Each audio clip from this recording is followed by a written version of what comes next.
And Joab was told, "Behold, the king is weeping and mourning for Absalom." So the victory that day was turned into mourning for all the people. For the people heard it said that day, "The king is grieved for his son."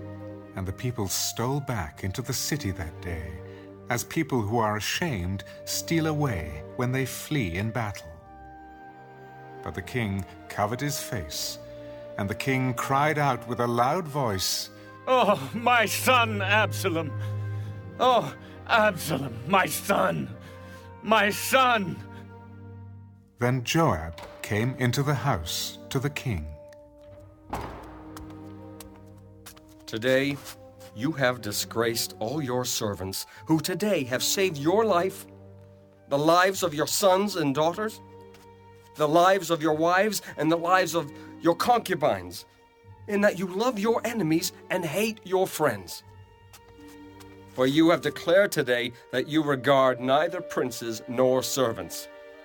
For today, I perceive that if Absalom had lived, and all of us had died today, that it would have pleased you well. Now, therefore, arise. Go out and speak comfort to your servants. For I swear by the Lord, if you do not go out, not one will stay with you this night. And that will be worse for you than all the evil that has befallen you from your youth until now.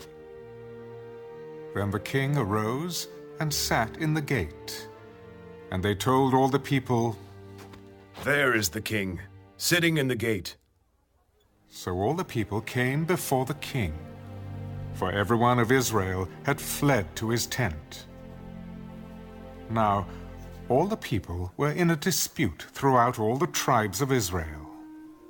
The king saved us from the hand of our enemies. He delivered us from the hand of the Philistines. And now he is fled from the land because of Absalom. But Absalom, whom we anointed over us, has died in battle. Now therefore, why do you say nothing about bringing back the king?" So King David sent to Zadok and Abiathar the priests.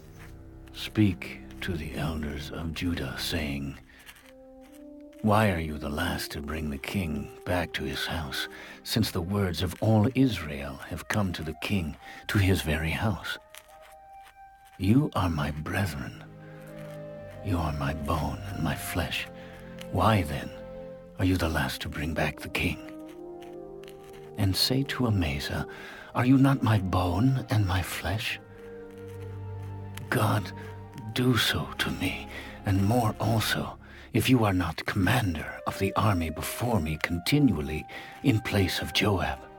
So he swayed the hearts of all the men of Judah, just as the heart of one man, so that they sent this word to the king. "Return, you and all your servants." Then the king returned and came to the Jordan. And Judah came to Gilgal to go to meet the king, to escort the king across the Jordan. And Shimei, the son of Gera, a Benjamite, who was from Behurim, hurried and came down with the men of Judah to meet King David. There were 1,000 men of Benjamin with him, and Ziba, the servant of the house of Saul, and his 15 sons and his 20 servants with him. And they went over the Jordan before the king. Then a ferry boat went across to carry over the king's household, and to do what he thought good. Now Shimei, the son of Gera, fell down before the king when he had crossed the Jordan.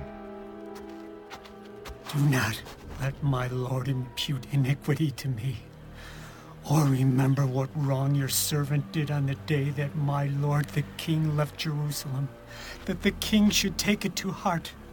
For I, your servant, know that I have sinned. Therefore, here I am, the first to come today of all the house of Joseph to go down to meet my lord the king." But Abishai, the son of Zeruiah, answered, "Shall not Shimei be put to death for this, because he cursed the Lord's anointed?" And David said, What have I to do with you, you sons of Zeruiah, that you should be adversaries to me today? Shall any man be put to death today in Israel? For do I not know that today I am king over Israel? Therefore the king said to Shimei, You shall not die. And the king swore to him. Now Mephibosheth, the son of Saul, came down to meet the king. And he had not cared for his feet, nor trimmed his mustache, nor washed his clothes from the day the king departed until the day he returned in peace. So it was, when he had come to Jerusalem to meet the king, that the king said to him, Why did you not go with me, Mephibosheth? My lord, O king, my servant deceived me. For your servant said, I will saddle a donkey for myself, that I may ride on it and go to the king, because your servant is lame. And he has slandered your servant to my lord the king. But my lord the king is like the angel of God. Therefore do what is good in your eyes. For all my father's house were but dead men before my lord the king. Yet you set your servant among those who eat at your own table.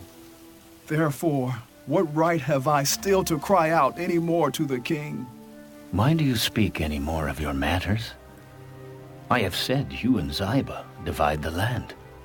Rather, let him take it all, inasmuch as my lord the king has come back in peace to his own house.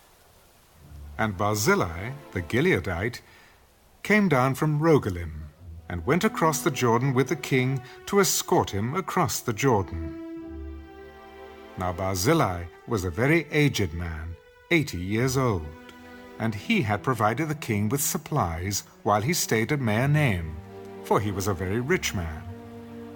And the king said to Barzillai, Come across with me, and I will provide for you while you are with me in Jerusalem. How long have I to live, that I should go up with the king to Jerusalem? I am today 80 years old. Can I discern between the good and bad? Can your servant taste what I eat or what I drink? Can I hear any longer the voice of singing men and singing women? Why then should your servant be a further burden to my lord the king? Your servant will go a little way across the Jordan with the king, and why should the king repay me with such a reward? Please let your servant turn back again, that I may die in my own city near the grave of my father and mother. But here is your servant Kimham. Let him cross over with my lord the king, and do for him what seems good to you. Kimham shall cross over with me, and I will do for him what seems good to you. Now whatever you request of me, I will do for you. Then all the people went over the Jordan. And when the king had crossed over, the king kissed Barzillai and blessed him, and he returned to his own place. Now the king went on to Gilgal, and Kimham went on with him. And all the people of Judah escorted the king, and also half the people of Israel. Just then all the men of Israel came to the king.